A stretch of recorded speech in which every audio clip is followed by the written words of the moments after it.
உலகம் போற்றும் புராதன சனாதன தர்மத்தில் எண்ணற்ற இதிகாச புராணங்களும் தொன்று தொட்டு நிலவி வரும் நம்பிக்கைகளும் உள்ளன.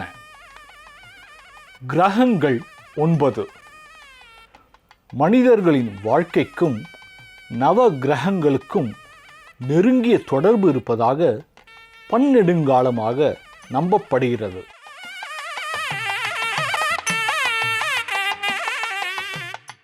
இந்த நவகிரகங்களில் சிவபெருமானை குறிக்கும் ஈஸ்வரன் என்ற பட்டம் சனி பகவானுக்கு மட்டுமே உண்டு.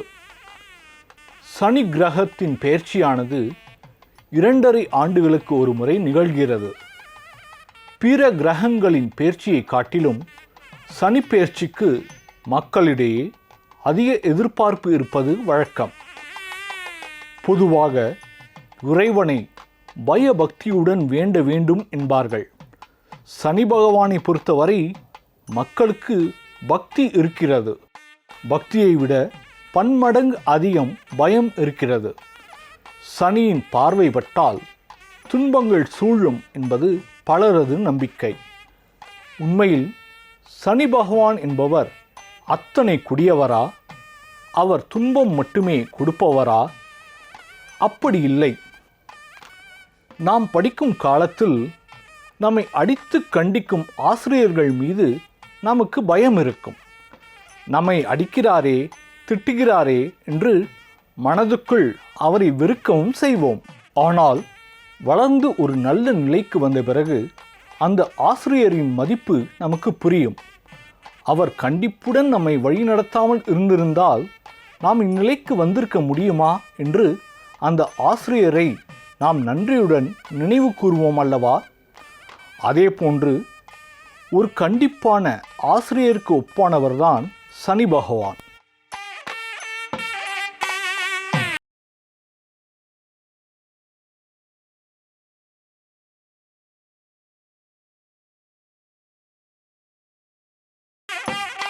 நேர்மையுடன் தூய்மையான வாழ்க்கை வாழ்பவர்களை சனி பகவான் உச்சம் தொட செய்வார். நன்னெறிகளில் இருந்து வழுவி தவறான பாதைக்கு செல்பவர்களுக்கு தகுந்த பாடம் கற்பித்து திருத்துவார். ஆகவே சனி பகவானை எண்ணி நாம் அச்சப்பட தேவையில்லை. ஒழுக்கமாக வாழ்ந்தாலே சனியின் கோர பிடியில் இருந்து நாம் தப்ப முடியும் என்கின்றனர் ஆன்மீக பெரியவர்கள். சரி, இந்த சனி பகவான் யார்? அவருக்கு ஏன் இத்தனை முக்கியத்துவம்? அவருக்கு ஈஸ்வரன் பட்டம் எப்படி கிடைத்தது என்று இப்போது பார்க்கலாம்.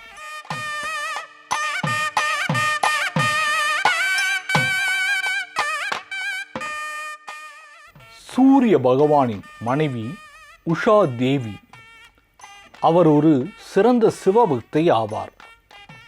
ஒரு சமயம் அவருக்கு தன்னுடைய பலம் குறைந்து கொண்டே போகிறது என்ற எண்ணம் எழுந்தது. இதையடுத்து சிவபெருமானை நோக்கி தவம் செய்ய முடிவெடுக்கிறார். ஆனால் தன் கணவரான சூரிய பகவானை தனியாக விட்டு செல்ல அவருக்கு மனமில்லை. அதனால் தன்னுடைய நிழலை கொண்டு சாயாதேவி என்றொரு பெண்ணை தன்னுடைய உருவ அமைப்புடனேயே உருவாக்கினார் உஷாதேவி. அந்த சாயாதேவியிடம் சூரிய பகவானுக்கு தான் செய்ய வேண்டிய பணிவிடைகள் அனைத்தையும் நீ செய்ய வேண்டும் என்று கூறிவிட்டு குதிரை வடிவம் எடுத்து சிவனை நோக்கி தவம் இருக்க செல்கிறார் உஷாதேவி. சூரிய பகவானும் சாயாதேவியை உஷாதேவி என்று நினைத்து அவரோடு வாழ்கிறார். அவர்கள் இருவருக்கும் சிருக கர்மா, சாவர்ணிக மனு என்ற ஆண் குழந்தைகளும் தபதி என்ற பெண் குழந்தையும் பிறக்கின்றன. சிருத கர்மா என்பது சனி பகவானின் இயற்பெயர்.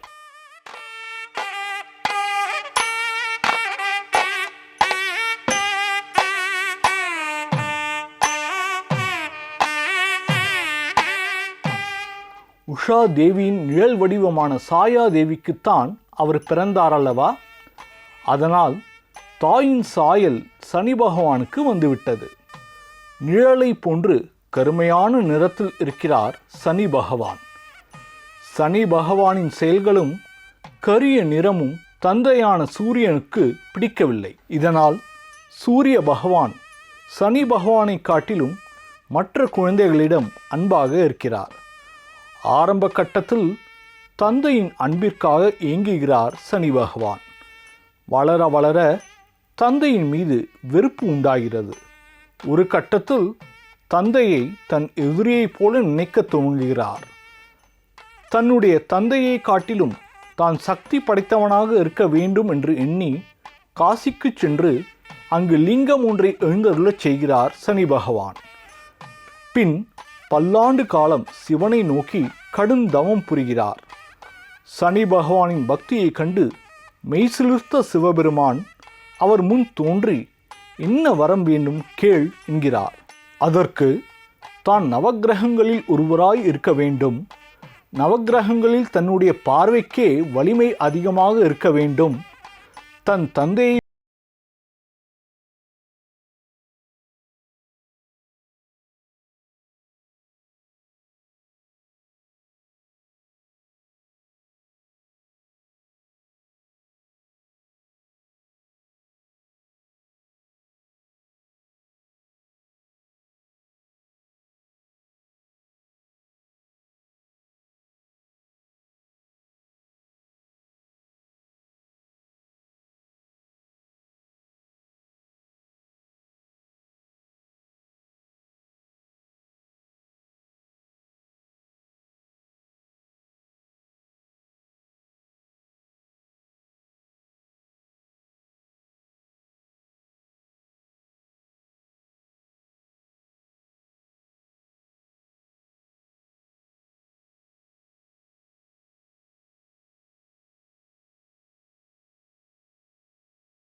வென்றது. கைலை மலையின் ஓர் ஓரத்தில் நின்று விழாவை கண்டு அளித்துவிட்டு வருமாறு அன்னை ஆலோசனை சொல்லி அனுப்பி வைத்தாள். கைலையில் ஸ்ருதகர்மா காலடி வைத்ததுமே கைலை மலை ஒரு குலுங்கு குலுங்கியது.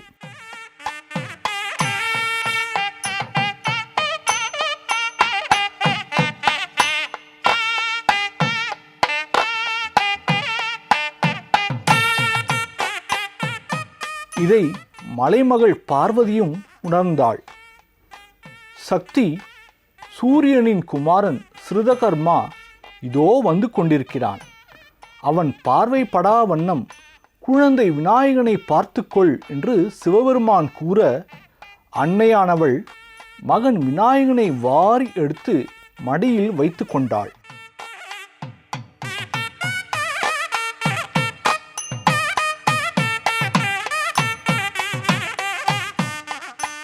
ஆனால் ஸ்ருதகர்மா விநாயகனை பார்த்துவிட அவனின் பார்வை தீட்சண்யத்தால் விநாயகனின் தலை தெறித்து விழுந்தது. பார்வதி கதறினாள். சிவபெருமான் மனைவியை சமாதானப்படுத்தினார்.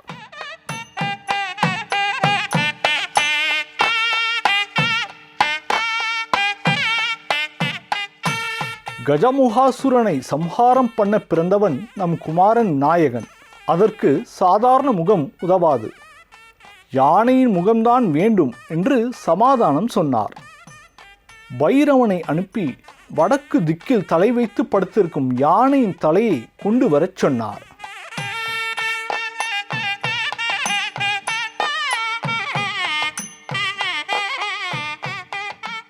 காசி அருகே படுத்து கிடந்த யானை ஒன்றின் தலையை பைரவன் கொண்டு வந்து கொடுத்தார். அது முதல் விநாயகர் கஜமுகன் ஆனார். புதல்வனின் யானை தலையை பார்க்க பார்க்க பார்வதி தேவியாருக்கு கோபம் பீறிட்டது.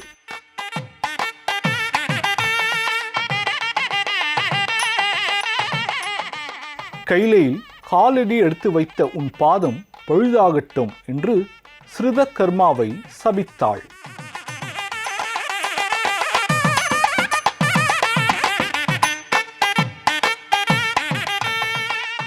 இதையடுத்து விந்தி விந்தி நடந்து வீடு திரும்பிய ஸ்ருதகர்மாவை கண்டு சாயாதேவி வெகுண்டெழுந்தாள். பார்வதியின் மகனான விநாயகனின் வயிறு ஓநாய் வயிறாகட்டும் என்று சபித்தாள்.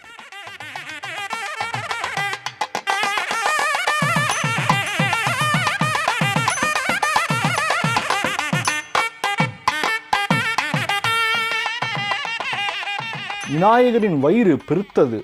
அன்று முதல் விநாயகன் லம்போதரன் ஆனார்.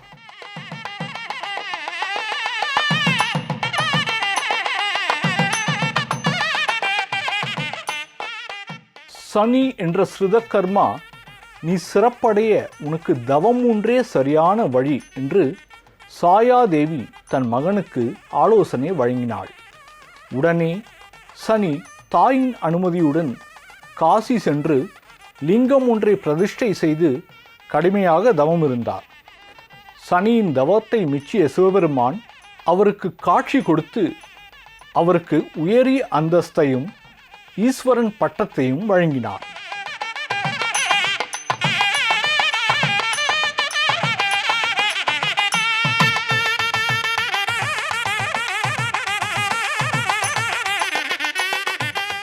ஸ்ருதகர்மா அன்று முதல் சனீஸ்வரனாகவும் சனி பகவானாகவும் இருந்து நம்மையெல்லாம் ஆட்டுவிக்கிறார்.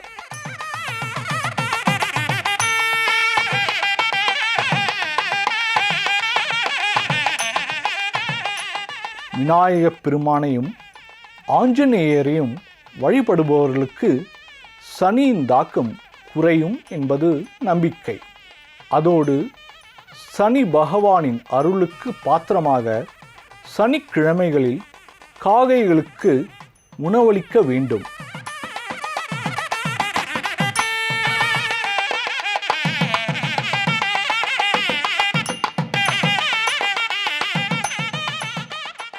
ஏழைகளுக்கும் மாற்றுத்திறனாளிகளுக்கும் கருப்பு நிற வஸ்திரங்களை தானமாக வழங்க வேண்டும் என்பது ஜோதிட விற்பனர்களின் அறிவுரை.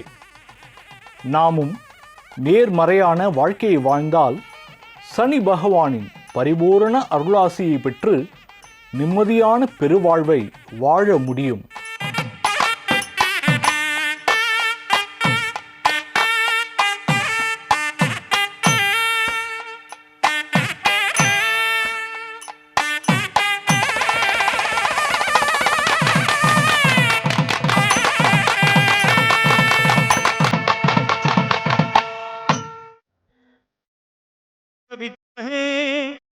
सहस्राय धीमहि तन्नो